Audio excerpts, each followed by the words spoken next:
Y empezamos. Para las personas que no son speakers, por favor les pediría que apaguen su audio y apaguen su cámara para que no tengamos problemas de conexión y que vaya fluyendo con mayor facilidad la conferencia. En esta tarde, en esta noche, tenemos el gusto de dar la bienvenida al curso de prácticas depredatorias vinculadas a las estafas relacionadas a las publicaciones y a los congresos científicos. Para ello, tenemos la conferencia magistral de la doctora Clency Bonilla, que nos hablará de la importancia de las publicaciones en el ámbito científico, formatos y accesos y alcances. Asimismo, tenemos a tres conferencistas o a tres invitados especiales. Una de ellas es la profesora Ana María Seto, que es presidenta de la Asociación Mexicana de Física y presidenta de Latindex, que nos va a dar unas palabras para poder dar el banderazo de este curso que consta de 5 sesiones sincrónicas y también una parte que es asincrónica. Adelante, señora profesora Ana María Seto. Le damos 5 minutos para que usted nos pueda compartir y nos pueda animar en este curso. Sí, pues muchísimas gracias y gracias por esta invitación. Saludo a todos, a Clency naturalmente, a mi colega Marcos, digo mi colega porque hemos trabajado juntos sobre este tema, ¿verdad? De las prácticas que aquí se llaman depredatorias, que tienen también pues muchos otros nombres, ¿verdad? En las publicaciones y en los congresos, y a todos los demás participantes y asistentes. Se nos han dado solamente unos minutos. Yo quisiera aprovechar estos minutos para felicitar a las organizadoras, porque parece que son mujeres, ¿verdad? De esta iniciativa. Yo creo que es un momento muy oportuno para este taller. Las publicaciones científicas han sido históricamente, son y seguirán siendo un elemento sumamente importante, crucial para la comunicación de la ciencia, y por lo tanto la publicación de revistas científicas en particular de buena calidad es crucial, y en todos los países tiene que haber revistas científicas de buena calidad. Guatemala también los tiene, y también las tienen los países de donde vienen los otros participantes, porque yo estoy viendo que hay gente aquí que se ha unido a la sesión de Colombia, de Honduras, de México, bueno, Clency veo que está muy lejos, está en Noruega, de El Salvador también, y de otros países, de Nicaragua, así es que, y de la propia Guatemala. Qué bueno que tengan ustedes esta capacidad de convocatoria, y se ve que han escogido ustedes un momento muy oportuno para hablar sobre el tema. Afortunadamente, las prácticas depredadoras o predatorias no se han extendido tanto en nuestro continente, en América Latina, como en otras regiones del mundo. Esto se debe en buena medida a que las revistas científicas en nuestros países no son un negocio, no lucramos con ellas, son financiadas en su gran mayoría por las propias instituciones académicas o las sociedades científicas, y eso hace que no haya pues mucha posibilidad de hacer negocio. Pero sí ya hay algunos ejemplos de revistas y de congresos de esta naturaleza que usan malas prácticas, inclusive engañosas, hasta depredadoras, y entonces hay que tener mucho cuidado y hay que estar alertas. ¿Cómo se les puede identificar? ¿Qué hacer cuando se encuentra uno con una publicación de este tipo? ¿Cómo comunicar? ¿Cómo, digamos, concientizar a los autores y a los lectores, sobre todo a los jóvenes autores y lectores, y también a los árbitros, acerca de los riesgos que se corren cuando se cae en una de estas prácticas predatorias, sabiéndolo o a lo mejor sin saberlo. Entonces es un momento oportuno para, sí, alertar a nuestro público, al público de la región, para evitar que se sigan extendiendo y propagando estas prácticas. Ustedes seguramente conocen el sistema Latindex, habrán visto que tenemos mucho cuidado en no incluir en el catálogo de Latindex ninguna revista que pudiera haber caído en estas prácticas. A veces no es sencillo detectarlas, identificarlas, y justamente ese ha sido uno de los temas que nos han ocupado al doctor Marcos da Silva y a mí como miembros de un proyecto del Inter Academy Partnership, de esta alianza interacademias, que es la que también entiendo está apoyando el proyecto de ustedes y este taller. Y pues como tenemos el tiempo muy limitado, yo solamente pues los felicito nuevamente por esta iniciativa y me pongo a su disposición para las preguntas que hubiera, ya sea relacionadas con este tema o con otros temas que les interesen a ustedes que tengan que ver con las revistas académicas, en particular las producidas en nuestros países. Muchas gracias. Muchas gracias, profesora Ana María Seto. Pasamos con el doctor Marcos da Silva, quien es el director ejecutivo del IAI. Por favor, profesor. Muchas gracias. Primero, gustaría de pedir disculpas por mi español. Hace años que hablo, pero nunca perdí mi acento. Espero que mi portugués sea comprensible. Y gustaría de felicitar las organizadoras de este evento, que yo creo que es uno de los mecanismos muy importantes para impedir el crecimiento de publicaciones predatorias, porque yo estoy enteramente de acuerdo con mi amiga Ana María que puede ser un peligro para nuestra región. Primero, somente una frase sobre mi organización. É o Instituto Interamericano para a Investigação do Campo Global, é uma instituição intergovernamental regional. Quer dizer que os governos de América Latina, Caribe e América do Norte são membros deste instituto.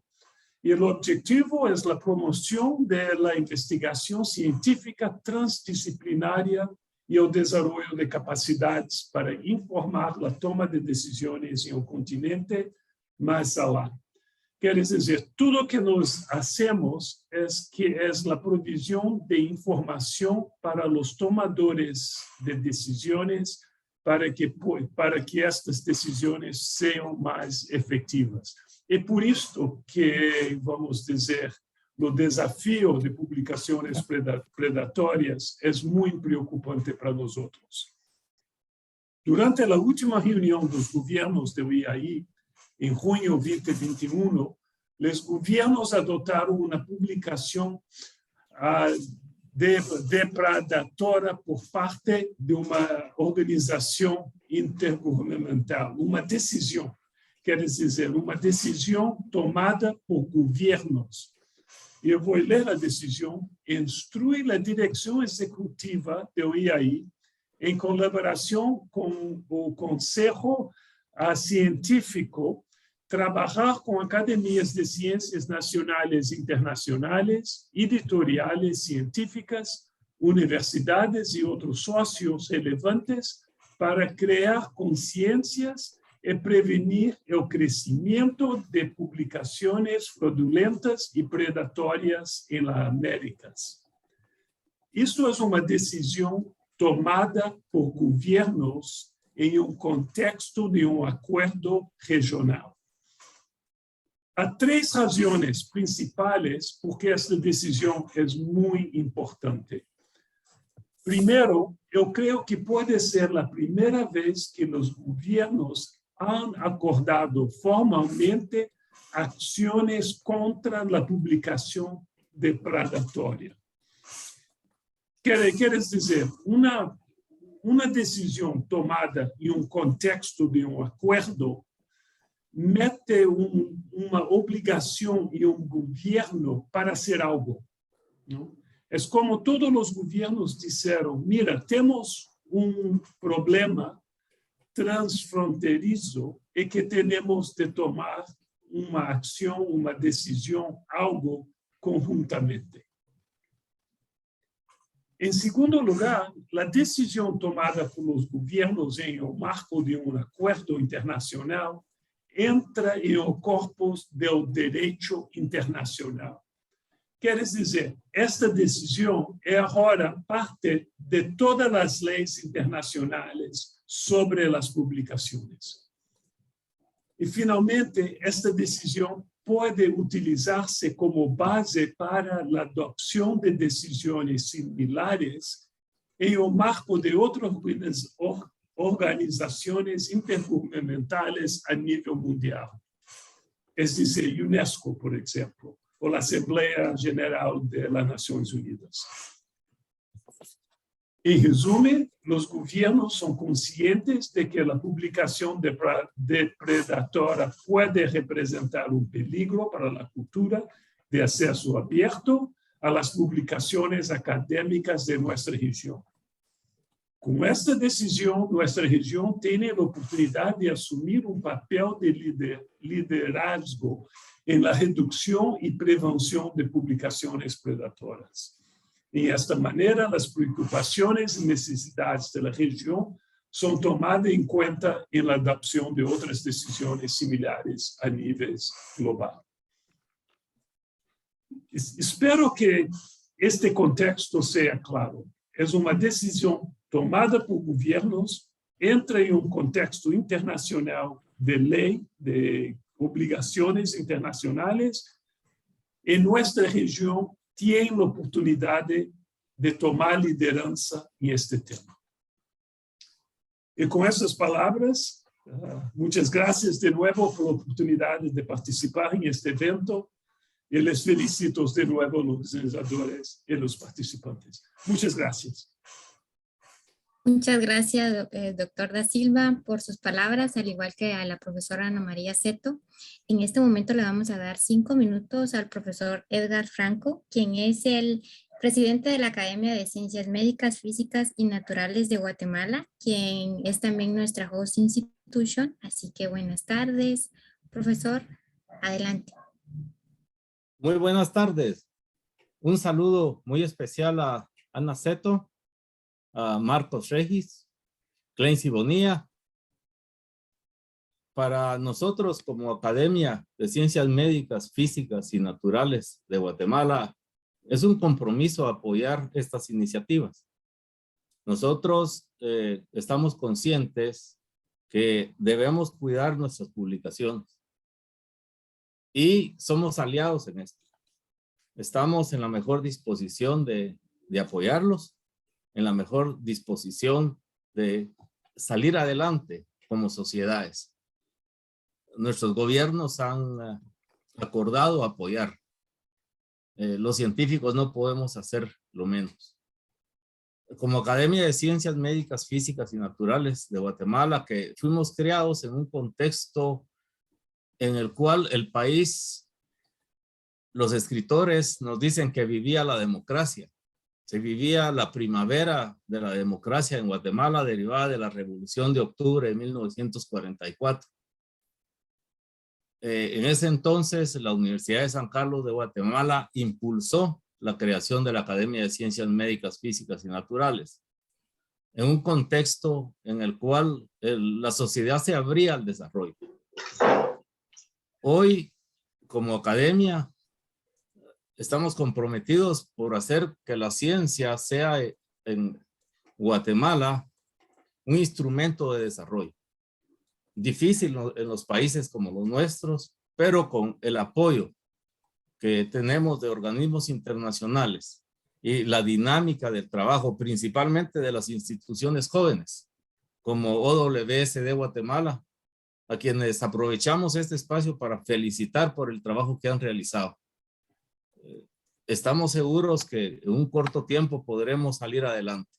No es fácil en nuestras sociedades luchar porque el conocimiento sea la base en la cual se fundamente el desarrollo. Es muy difícil. Nosotros estamos conscientes de que tenemos que luchar, tenemos que salir adelante y lo vamos a lograr. Las nuevas generaciones son generaciones conscientes que están asumiendo liderazgos y están asumiendo roles en las sociedades. Eso para nosotros es una muestra de que tenemos un futuro mejor. Les deseamos un aprendizaje que nos sirva para trabajar y no dejar avanzar más estas prácticas depredadoras que se dan actualmente. Es que gracias por el espacio que nos dan y les deseamos lo mejor en este curso. Que tengan muy buenas tardes. Muchas gracias, profesor Edgar Franco. Pasamos a la presentación de Clency Bonilla. Clency Bonilla, tienes a un público multipaís acá, entonces adelante.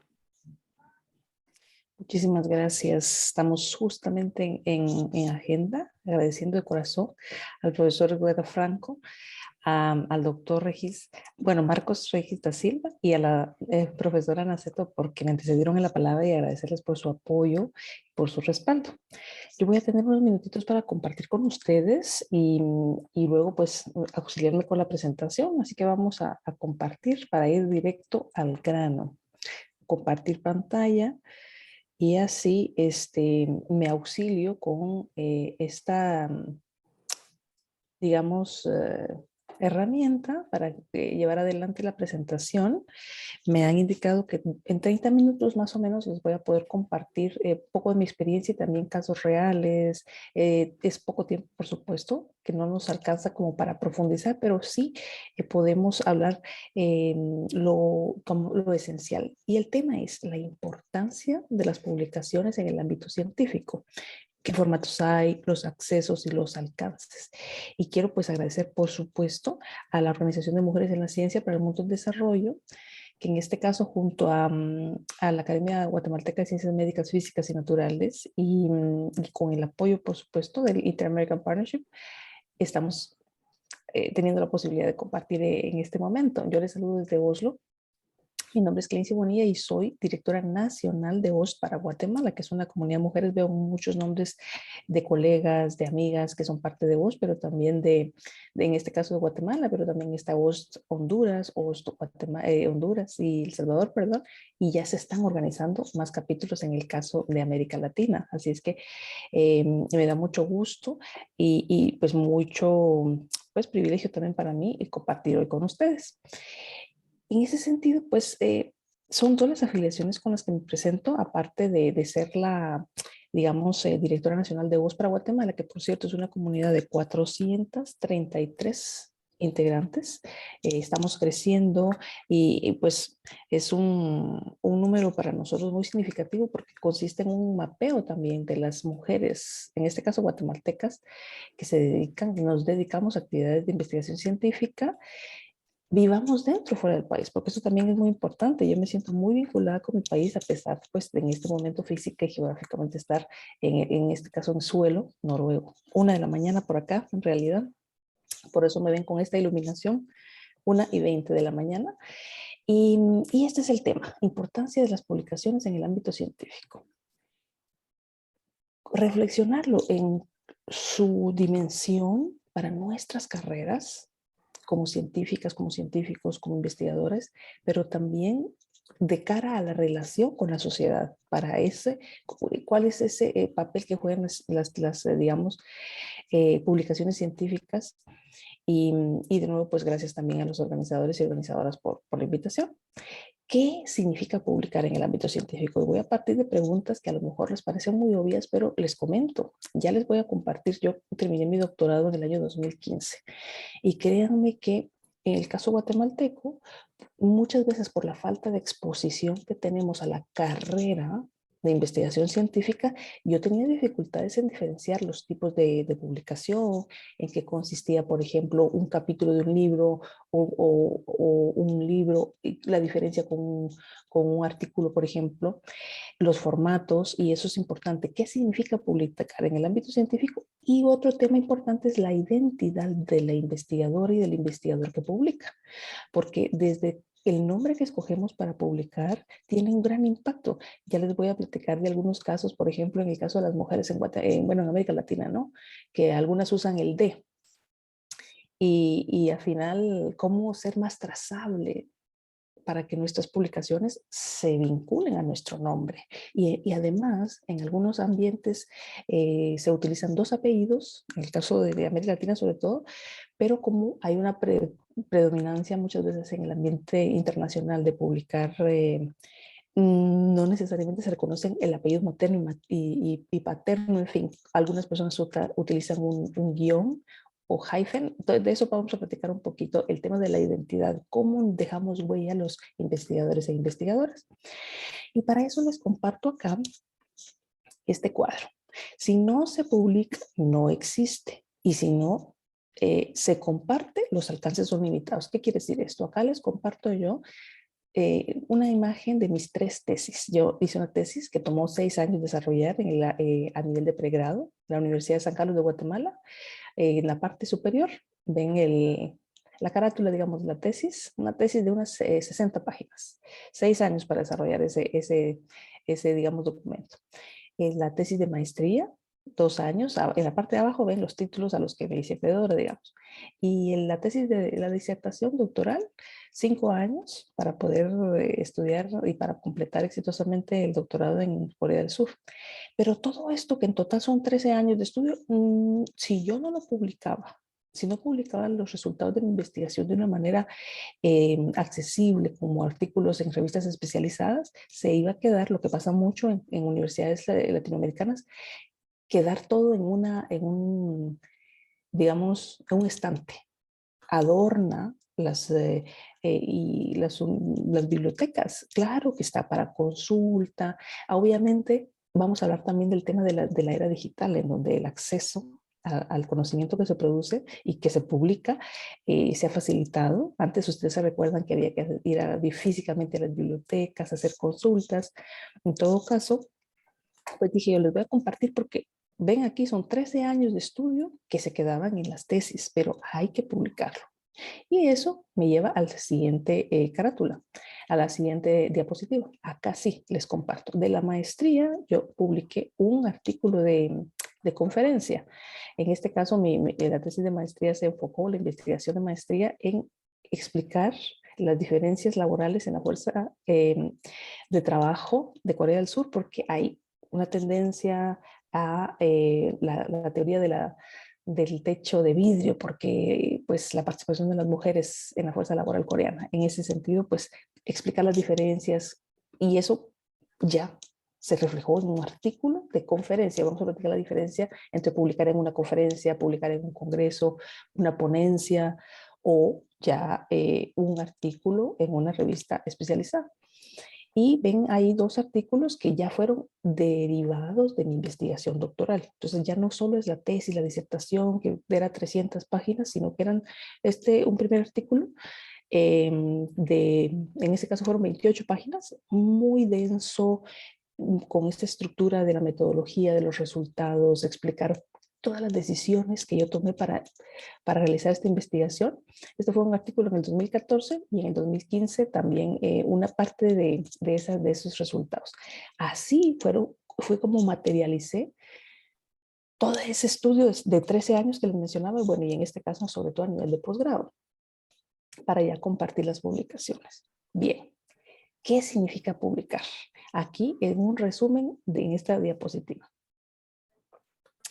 La publicación científica es una herramienta. Pensemos, ¿publicar es un fin o es apenas un medio para hacer accesible el conocimiento que producimos, el conocimiento que generamos, tanto a la comunidad científica como a la sociedad, porque de eso se trata, que haya impacto social de ese conocimiento que producimos. Entonces, la publicación científica es una herramienta, es un instrumento para dar a conocer los resultados, los hallazgos de esa investigación que realizamos. Y yo he resaltado algunas palabras. Revisión de pares. Eso nos diferencia de otro tipo de publicaciones, porque la revisión de pares es básicamente que otros científicos, otras científicas, otros investigadores o investigadoras revisan el rigor y el mérito académico, el mérito científico del conocimiento que estamos produciendo. En universidades centroamericanas, sobre todo en guatemaltecas, por supuesto, y en buena parte de América Latina, hay mucha tendencia a la docencia y hay poco esfuerzo en investigación. Entonces, a veces nos cuesta dimensionar toda este ámbito de publicaciones científicas. Yo se los comento, salí de Guatemala y ahí sí ya me pude exponer a todo el tema de las publicaciones científicas, porque fue hasta mi estancia en Corea del Sur que identifiqué ese esfuerzo y esa lucha por publicar en revistas especializadas. Y aquí se resalta el tema de la contribución al conocimiento, porque muchas veces lo que hacemos en América Latina es reproducir un conocimiento generado. Sin embargo, lo que se busca en las investigaciones y en las publicaciones científicas es generar nuevo conocimiento, empujar la frontera de la ciencia y responder preguntas que vale la pena hacerse.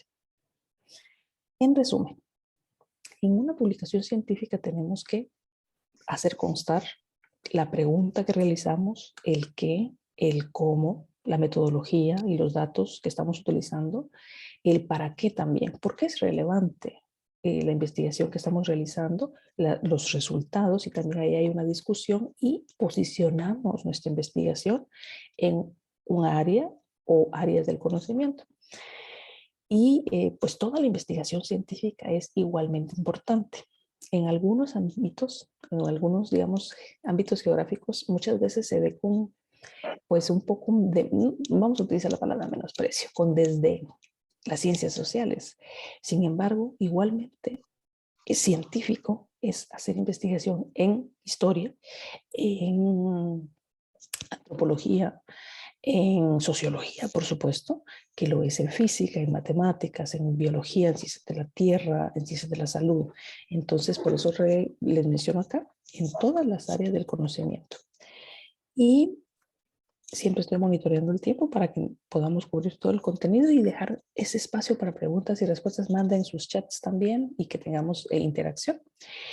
Y es muy importante enfatizar la diferencia entre otro tipo de publicaciones, porque hay publicaciones, notas de prensa, cartas, reportes, incluso hay resúmenes que se publican de manera sistemática en redes sociales. Ustedes han visto hilos en Twitter relacionados con la pandemia, información valiosa. Hay brochures, hay ensayos, resúmenes, hay varios tipos de publicaciones, pero no son publicaciones científicas. Entonces, a veces también tendemos en algunas investigaciones, en Guatemala lo he visto, en algunos otros países de América Latina, en donde como se produce poca, digamos, información, se produce poca publicación científica, se citan notas de periódicos, al final hay mucho periodismo de investigación que es muy valioso, pero al no pasar por toda la, digamos, la cadena de revisión de pares y la revisión de incluso guías de cumplimiento de ética, que también lo vamos a hablar, no califica como publicación científica.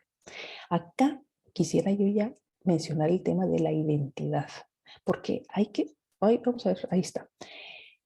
La identidad de los investigadoras e investigadores, y acá les menciono, así como las publicaciones científicas es la voz que tenemos para hacernos escuchar de la ciencia que producimos, del conocimiento que producimos, hay también un proceso importante que es la comunicación de la ciencia y la popularización de la ciencia.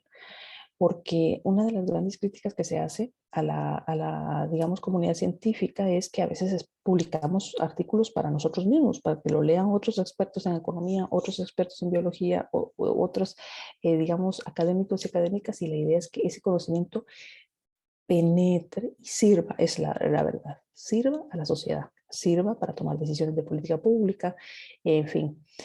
Acá yo quisiera enfatizar el tema de la huella y la trazabilidad, porque se recuerdan la primera, digamos, diapositiva. Si no se publica, no existe. Pero si no se comunica, si no se comparte, también el alcance y el impacto de nuestra ciencia, de nuestro conocimiento que producimos, es limitado.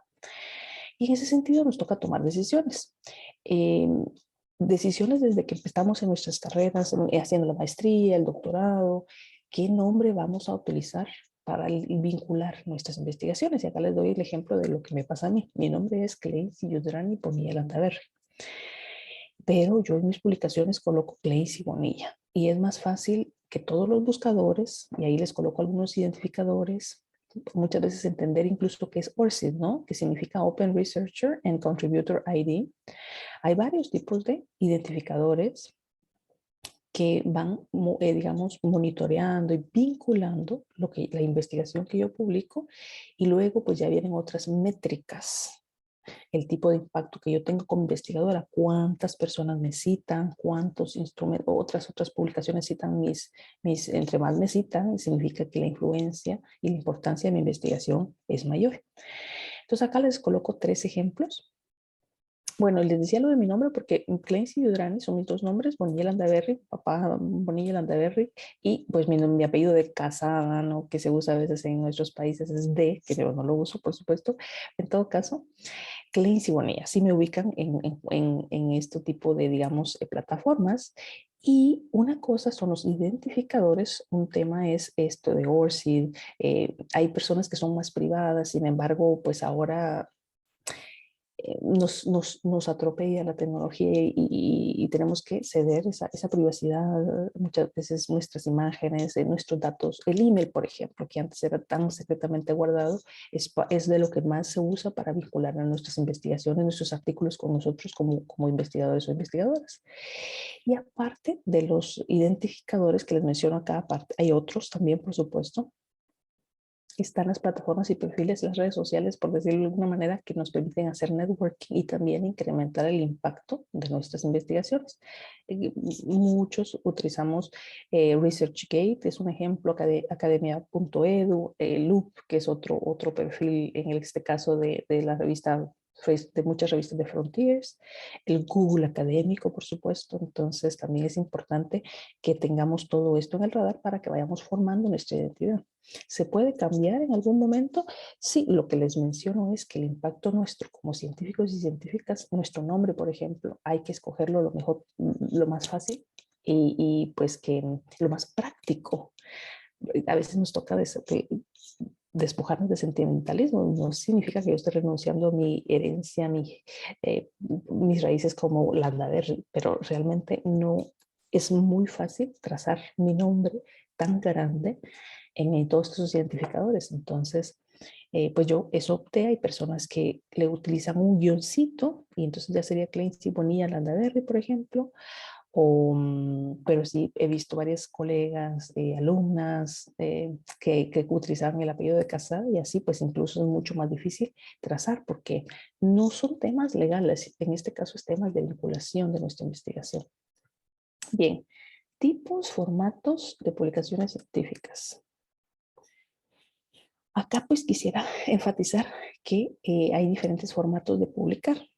Algunas áreas del conocimiento, acá las coloco del lado izquierdo, digamos, hay ponencias en congresos científicos, conferencias. Algunas áreas del conocimiento valoran más que tengamos libros publicados o capítulos de libros. O hay, en el caso de mi esposo, por ejemplo, él es académico del área de ciencias de la computación y las ingenierías. Hay conferencias que son incluso de más peso y de más impacto que revistas, pero en todo caso son formatos también para publicar en el ámbito científico, como les mencionaba, ponencias en congresos, conferencias, capítulos de libros o libros. Y también hay esta nueva etapa que estamos viviendo más bien desde el área del tema digital, porque ya lo vamos a ver un poco más adelante. Antes eran revistas impresas y ahora pues muchas son exclusivamente digitales, ¿no?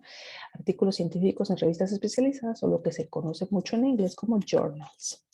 Y en los journals también hay diferentes formatos. Por ejemplo, hay llamados permanentes a publicar todo el año. Ustedes pueden estar enviando. Hay revistas, Nature, por ejemplo, hay revistas de clase mundial que tienen un nivel de rechazo muy alto. Es muy difícil publicar porque pues sí son muy exigentes y demora mucho tiempo. Ustedes envían su artículo, por ejemplo, y a los 6 meses escuchan si se mueve, si pasa a la siguiente etapa o directo al rechazo. Y hay varias formas en que le responden a uno. Puede ser aceptación con cambios menores, aceptación con cambios mayores o sustantivos, o directamente, que pasa muy seguido y tenemos que lidiar nosotros como investigadores e investigadoras con el rechazo, que nos dicen no, porque no es relevante al llamado. Hay muchos temas o no cumplen los requisitos incluso de guías éticas en la investigación. En todo caso, les mencionaba que hay llamados permanentes, pero también hay llamados puntuales que conocemos como colecciones o special issues o research topics. Estos son los tipos de formatos. Y también hay diferentes tipos de artículos. Eso también es importante enfatizarlo. Hay investigaciones originales, pero también hay opiniones, pero opiniones no de que esto yo lo pienso porque a mí se me ocurrió. Opiniones científicas que necesitan referencias bibliográficas, se requiere evidencia que dé respaldo a la opinión que yo estoy emitiendo como experta en cierto área. Ese es otro tipo de artículo. Hay revisiones de prácticas y políticas, policy review, perspectivas también, reseñas. Si se dan cuenta, hay diferentes formatos o templates. Pero sí, les menciono, es producción de conocimiento. Esto sí es original, es algo que digamos, este conocimiento que se produce sigue toda una metodología y es contrastable y es muchas veces reproducible, pero no, el tema del plagio, el tema de copiar y pegar, por ejemplo, ya tiene que estar superado a estos niveles. Sin embargo, también tenemos que hablar de eso porque hay mucho software que evidencia este tipo de prácticas que, por supuesto, son total y completamente inaceptables. Ahora bien, una cuestión es todo lo que hablamos, que son publicaciones, cómo publicar, qué tipo de formatos, y acá estamos hablando del acceso, el acceso a las publicaciones, y ahí tiene un poco de relación con las revistas que son depredadoras, con las prácticas que son deshonestas, pero hay dos tipos básicamente de acceso. Está el acceso restringido y el acceso abierto, que también es algo que se está hablando mucho estos días, porque lo que se busca es democratizar la ciencia, nada de estar ahí, digamos, privatizando el conocimiento, que quedó muy desnudo, muy al descubierto con la pandemia. El conocimiento tiene que servir a toda la sociedad. Y en este sentido, la ciencia tiene que responder y resolver los problemas que enfrentamos como humanidad. Ahora bien, el acceso restringido sí tiene un formato de pago de honorarios para publicar, y a veces el acceso a esos artículos es a través de pago de membresías o acceso a través de instituciones. Si ustedes intentan bajar un PDF, por ejemplo, ya ahí está el costo, o bien ustedes pueden acceder a esos artículos a través de sus universidades. Y el acceso abierto o open access no significa gratis necesariamente, pero sí es un movimiento que lo que busca es eliminar estas restricciones, de lo que les mencionaba. Y hay formatos híbridos también en los que no necesariamente debe demonizarse o satanizarse el pago de cierto costo. Hay financiamiento asociado a ciertas investigaciones que precisamente se entrega para que financien, para que paguen por esos gastos. Un ejemplo, hay un llamado que estoy editando ahora con Frontiers para publicar en el área de diplomacia científica. Y hay ahí una cantidad de diferentes rangos de montos para publicar. Un ejemplo, $950 cuesta, en este caso, es una revista Open Access, reconocida, no es una práctica depredadora, pero hay diferentes formas de apoyo para países como los nuestros que no contamos con financiamiento para este tipo de pagos. $950 en el contexto guatemalteco, hondureño, salvadoreño, es mucho dinero. mucho más que 2, 3 salarios mínimos. Entonces, les menciono esto porque es válido, existe esta práctica y es válida, ya sea porque pagan un proceso editorial de producción, trazable, conocido. En todo caso, las revistas son Open Access, pero los autores, una vez su artículo es aceptado para la publicación, hay una cantidad, bueno, un rango de costos asociados a la publicación. En este caso, al autor o a los autores, pero toda la población accede sin costo y sin restricciones a toda la sociedad, digamos, a estos artículos.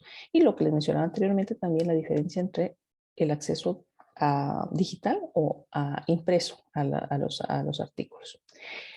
El alcance. El alcance de las publicaciones. ¿Para qué hacemos esto? ¿Para qué publicamos? ¿Quién se beneficia? ¿Quién lee? Es que hay algunos artículos que cuesta mucho dinero, digamos, generar porque tiene que ver con prácticas clínicas o porque los temas de reactivos, equipo, pero finalmente, ¿qué pasa con ese conocimiento? ¿Quién se beneficia? Y eso tiene que ver con el alcance. Nosotros debemos de publicar, sí, para nuestros pares, para otros científicos y científicas, para las universidades, pero también para que nuestras carreras se beneficien, nos evalúan en un par de slides o de diapositivas. Voy a compartir algunos temas de reflexión sobre el tema, las presiones para publicar, por ejemplo, que hay en el ámbito académico, científico, pero en todo caso hay un impacto laboral. Si yo voy a aplicar para ser profesora de tiempo completo en universidades con carga de investigación, claro que me beneficia, pero no debe quedarse solamente en el investigador. El investigador tiene que haber un impacto hacia la sociedad. Con mi investigación, con la ciencia que produzco, lo importante es que sea evidencia para la toma de decisiones, para la formulación de políticas públicas. Imagínense ahora con todo lo de la pandemia, ¿no? Para la toma, para el manejo de esta crisis sanitaria, hubo una presión adicional a la comunidad científica mundial para producir esa ciencia, las vacunas, el conocimiento comprobado de cómo lidiar con una crisis de esta magnitud a nivel planetario. Pero debe de servir a la sociedad. Proveer modelos de referencia o inspiración para ciertos grupos que hemos estado poco representados. Les menciono el caso de las mujeres, por ejemplo, que las publicaciones posicionen científicas, en este caso mujeres, pueden ser también grupos menos representados, diversidades étnicas, por ejemplo, y también innovaciones y mejoras, y hay impacto en la economía. La transferencia tecnológica es otro tema que también es importante abordar de las investigaciones científicas. Acá están los temas que quisiera yo dejar para la siguiente etapa, que es, miren, una slide nos queda, temas para la conversación, temas para el análisis. El idioma de las publicaciones. Nosotros vivimos en América Latina, representamos, somos unas 400 millones de personas y sin embargo, muchas veces tenemos que publicar en inglés para que nuestra ciencia tenga impacto a nivel global. Entonces también hay que analizar, publicamos en inglés, publicamos en portugués, o hacemos nuestra investigación pública, valga la redundancia, ¿no? Accesible a una audiencia planetaria. ¿Cuál es la diferencia entre ser primera, segunda, tercera autora, por ejemplo? Hay publicaciones, me parece que algunos hasta récords, especialmente temas de farmacología, en temas de salud, que hay 500 autores o autoras de un artículo científico. Hay diferencia entre ir en primer autor, segundo autor, tercer autor, por ejemplo. Y lo que les mencionaba de temas controversiales como publicar o perecer. Esa presión porque tengamos que producir la calidad versus la cantidad de artículos científicos. Depende de muchas veces, ¿sí? Hay ciertas culturas, ciertas áreas geográficas. Yo les mencionaba que viví 8 años, hice estudios de posgrado en Corea del Sur, por ejemplo, y en muchos ambientes de educación superior y de investigación en Asia hay presión para producir muchos artículos científicos. Entonces, el tema es calidad versus cantidad, el tema de las brechas de género en la ciencia, como muchas barreras estructurales han hecho que haya menos investigación científica publicada por mujeres que por hombres, por ejemplo. Las barreras para publicar, lo que les mencionaba en nuestros países, el tema del financiamiento, hay mucha capacidad humana digamos, human power en temas científicos en nuestros países, pero muchas veces no hay acceso a los reactivos, acceso a los equipos, y eso también limita la cantidad de publicaciones que se pueden hacer en química, por ejemplo, en ingenierías, también colaboraciones a nivel internacional. En la ciencia y publicaciones científicas en nuestros países hay una palabra eufemística, un eufemismo, rezagados, o sea, la precariedad laboral y las debilidades institucionales que hay en universidades y en los institutos o centros de investigación en países latinoamericanos, en países en desarrollo. El tema de la ciencia y la transferencia de tecnología, porque a veces sí hay un esfuerzo importante por producir conocimiento, pero ya el tema del paso a patentes o esa situación de los derechos de autor, en donde la ciencia pues sí debiera ser de acceso social, de beneficio social, pero luego si viene el tema de cómo escalar y la validez también de la búsqueda de ganancia, profit, en la empresarialidad, ya con el tema de la transferencia tecnológica.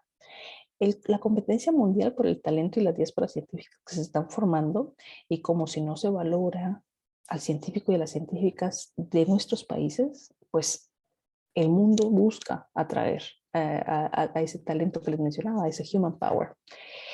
En todo caso, no perdemos esos cerebros pueden ser ganancia o más bien una circulación, acceso a otro tipo de prácticas en investigación científica. También hay que cambiar un poquito el chip tan restrictivo a la fuga de cerebros. Ahora hay una circulación de cerebros.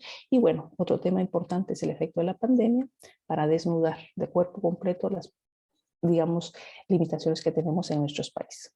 Yo quisiera dejarlo por acá para ver si entramos a algunas preguntas, ampliar información, y pues acá les dejo mis redes sociales para poder interactuar. Me da mucho gusto ver 70 personas conectadas.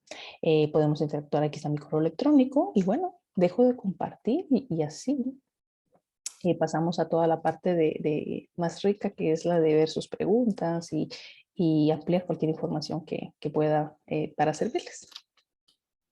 Gracias, Klein. Sí. Tengo 3 preguntas específicas para ti. Creo que empezamos tal vez con estas, y si hubieran más, no sé si tú prefieres tomarlas levantando la mano o si es mejor que nos las sigan mandando por el chat. Si empecemos por el principio, digamos, si hay algunas ya planteadas, me parece que tenemos como 12 minutos, así que Muy bien. hágame las preguntas. Primero me preguntan que cuáles recomendaciones darías tú para poder identificar y seleccionar el lugar en donde publicar una primera investigación. Fíjese que el profesor Franco utilizó una expresión que me pareció muy importante. Hay que cuidar como que fueran perlas nuestras investigaciones, porque son datos que nos ha costado sudor y lágrimas muchas veces, y por eso es tan importante decidir en dónde.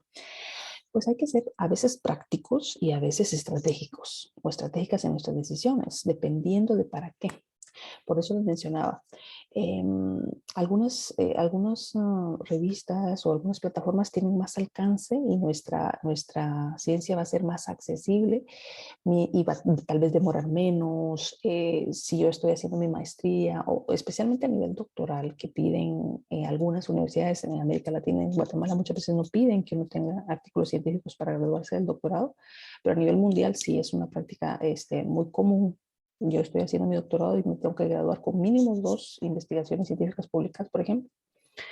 Entonces, tal vez quisiera yo publicar en la revista de más impacto o de más prestigio o de más reconocimiento en mi área, pero no me dan los tiempos porque son 6 meses de revisión. Entonces, hay algunos criterios. Si yo quiero que mi revista salga rápido, por ejemplo, y puedo tal vez sacrificar el tema del impacto.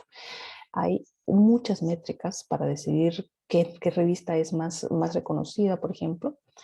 En todo caso, serían 2 las recomendaciones principales. Conocerse bien qué tipo de carrera están construyendo y también, por supuesto, los temas prácticos, pero también avanzar desde que están haciendo sus investigaciones, exponiendo su investigación tan tempranamente como posible. Por ejemplo, hay congresos y eventos académicos donde ustedes pueden presentar hallazgos preliminares, pueden ir, digamos,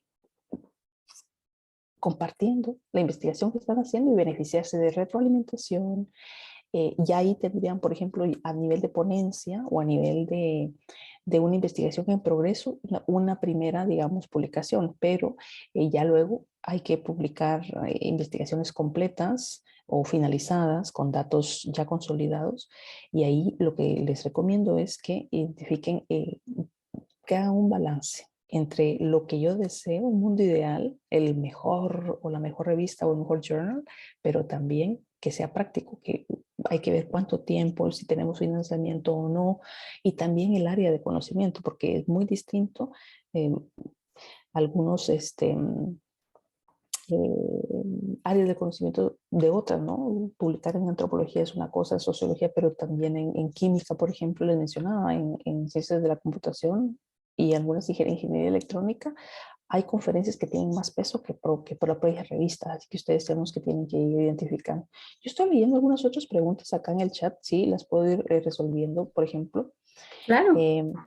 Veo, dice, no todas las revistas que cobran son depredadoras. Pregunta Nicolás Guarnizo, correcto, no todas. Yo le estoy hablando de Frontiers, por ejemplo, que es una plataforma de revistas muy prestigiosa y hay costos asociados para publicar, pero la diferencia, y aquí lo acomodo con la pregunta que hace Susan Flores, ¿cuáles son los elementos puntuales para detectar una revista de prácticas predatorias?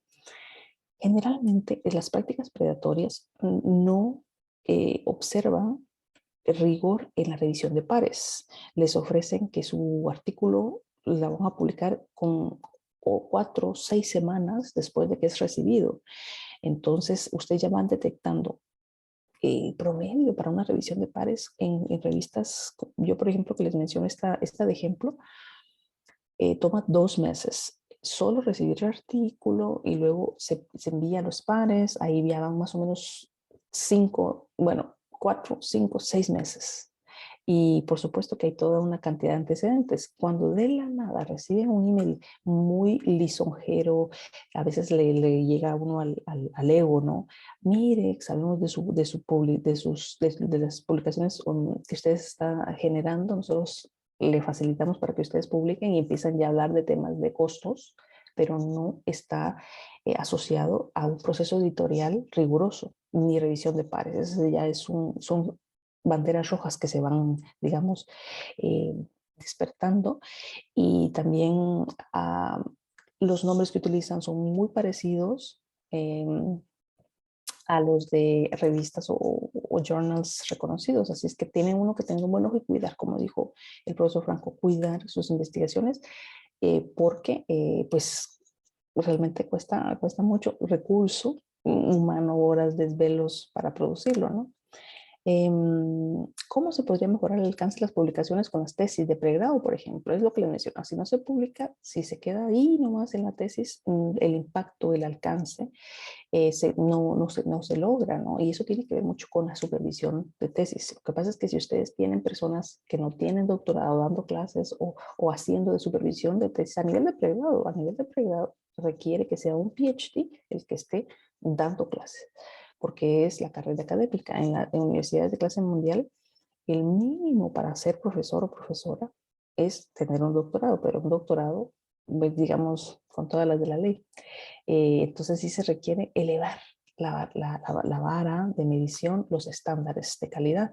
Y yo les doy un ejemplo, el caso ecuatoriano, por ejemplo, hubo una transformación y que se ha intentado desde hace varios años con avances y retrocesos para elevar el nivel de investigación científica, y uno de los, digamos, requerimientos fue que hay que tener grado académico de 4º nivel. Eso significa doctorado. Bien, ¿alguna otra pregunta que en particular que quieras que resolvamos, Brenda? Estoy viendo en el chat qué más, digamos, preguntas hay. Sí, bueno, considerando también, esta pregunta me parece importante porque creo que en Guatemala también muchos nos quedamos en la licenciatura, ¿verdad? No vamos un poco más allá. Sin embargo, esta también es una investigación que vale la pena ser publicada. Entonces preguntan cómo se podría mejorar el alcance de las publicaciones, como por ejemplo las tesis de pregrado, que son, en el caso de Guatemala, las licenciaturas. Sí, es lo que les mencionaba. También tiene que ver con que los supervisores o supervisoras, en Brasil le llaman orientadores, el orientador o la orientadora, otros le llaman los académicos guía, que quienes están, digamos, haciendo esa revisión o esa supervisión, esa guía, guíen, valga la redundancia, a los alumnos para que publiquen, porque el tema es que sí, el requisito es solamente hacer una monografía o un estudio de caso. También hay que ver el nivel de investigación, el nivel de profundidad, si estamos recogiendo datos primarios, porque pues a nivel de doctorado es que se da un poco más la producción de conocimiento. A nivel de pregrado generalmente a veces son muy descriptivos o no alcanza para hacer una publicación científica en ciertas revistas, pero sí se puede publicar en otros eventos. Yo le insisto, estamos trabajando con una colega ahora mismo en una investigación doctoral que hay que hacer una presentación preliminar en un congreso, vamos puliendo, vamos mejorando y así ya cuando vayamos a terminar la disertación ya va a poder tener más chances de ser publicada en un formato de artículo.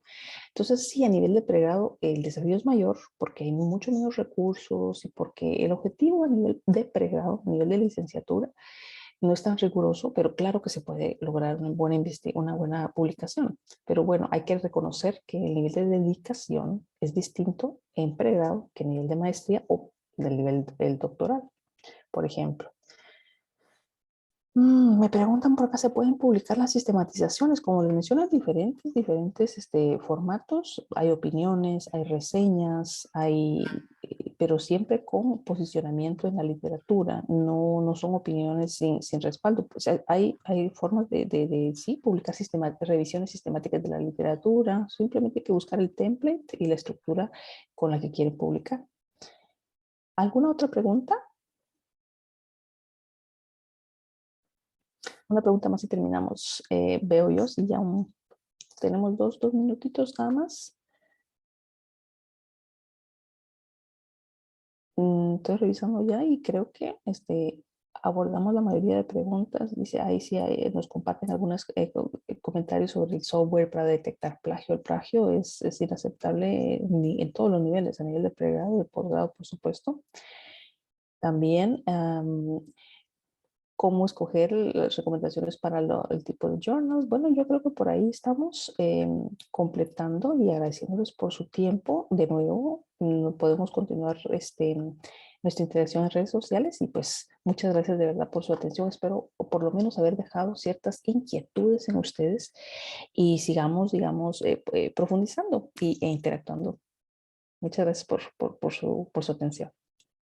Muchas Gracias. gracias, Clency.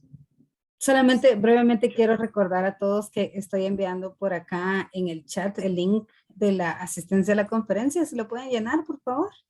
Solamente tenemos 31 respuestas y veo 68 participantes.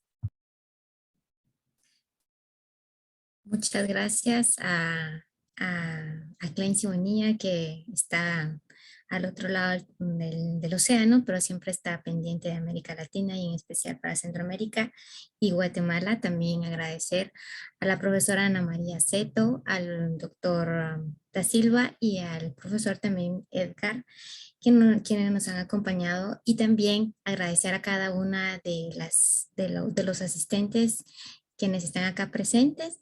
El día de mañana vamos a continuar, digamos, con todas esas dudas de cómo identificar todas las cuestiones depredatorias que nos han llegado correos, de lo que decía Clency, de que ofrecen ciertas cosas y uno dice de dónde encontraron nuestras investigaciones, pero todo eso lo vamos a ir dando poco a poco en estas 5 sesiones que tenemos, y el día de mañana vamos a tener al profesor Daniel Ariano, quien nos va a compartir las prácticas cuidado con los depredadores en la jungla de las publicaciones científicas. Así que la dinámica va a ser la misma, estas 2 primeras sesiones, la de hoy y la de mañana, y después por correo electrónico se les va a mandar las indicaciones de las siguientes y de todo el material asincrónico. Así que pasen una feliz noche, buenos días, buenas tardes. Agradecer a todos los asistentes y a todas también. y que pasen muy buena noche. Saludos, adiós. Gracias, feliz noche, que descansen. Muchas gracias. Gracias. Hasta luego. Clency, yo levanté la mano, pero al final ni me vieron. ¿Estamos ahí todavía, Clency? Sí, aquí Ok. estoy en las Perdón, órdenes. perdón, Adelante. es que ya al Adelante. final del todo se me vino una pregunta, es que fíjate que, bueno, yo veo que tú eres de Guatemala, pero trabajas en Noruega, ¿no? Entonces, mi pregunta es, porque tú dijiste que por ser de Guatemala, como que las journals, como que te hacían un descuento, como que te hacían ahí porque tú eras de Guatemala, ¿no? Entonces mi pregunta es, yo soy mexicana, trabajo en un community college en Estados Unidos, pero el college a mí no me paga por